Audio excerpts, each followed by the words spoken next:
Hi guys, welcome back once again. Advice for today's is hindi ang pumapasok na pagkain ang nagpaparami sa isang tao, kundi ang lumalabas sa bibig niya. Ganito po yun.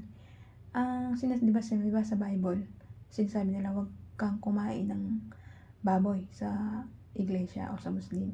Diba? Hindi po yun. Sabi ng Diyos, kahit ano pwede mong kainin. Kasi ano lang nila yun gawian nila o naging tradisyon lang nila. Pero sinasabi sa Biblia, kahit anong pagkain yan, baboy man yan, pwede natin kainin. Pero, ang hindi lang kaaya-aya at nakakagawa ng kasalanan natin, ang ating bibig, ang maliit nating parte ng katawan na ay yung dila. Sila po yung parte ng katawan natin na nakakapagsalita na tagus sa laman at sa puso at isipan. Once na yung ating dila nakapagsalita o nakagawa ng masama o nakapagsalita ng hindi maganda sa kapwa-tao natin, magtatanim na po yan sa puso at isipan natin.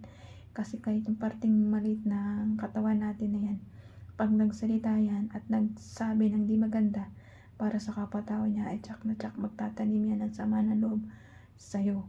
Once nabigyan mo sila ng di magandang salita na hindi kaya-aya sa pandinig nila, sasamain yun sa'yo. Magtatanim sila ng galit at puot sa'yo.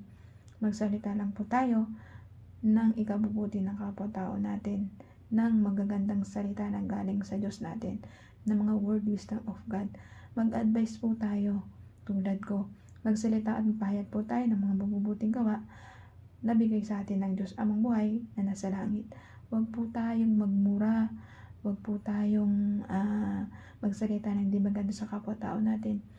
Bagkus, magsalita lang po tayo ng mga advice na mabubuti para mapulutan tayo ng aral ng ating mga kapatid o kapwa-tao, para matanim sa puso't isipan nila, ay tama pala yung ginagawa o ina-advise ng isang content creator dyan sa social media tulad ko. Magsalita lang po tayo, mag-advise tayo sa mga kapwa-tao natin na ikabubuti nila para matuto sila, para malaman nila yung mali at tama at hindi na po sila gumawa ng mali para sa kapwa-tao nila. Bagkus, pag nag-advise tayo, magsalita lang po tayo ng galing sa ating Diyos Ama, ng mga word wisdom of God. Yung 10 utos, gampanan po natin yon. Tumulong sa magulang, respeto, magmahal, hindi lang sa magulang, ganun na rin sa kapwa-tao natin, sa mga kapatid natin, lalong-lalo na sa ating Diyos Ama.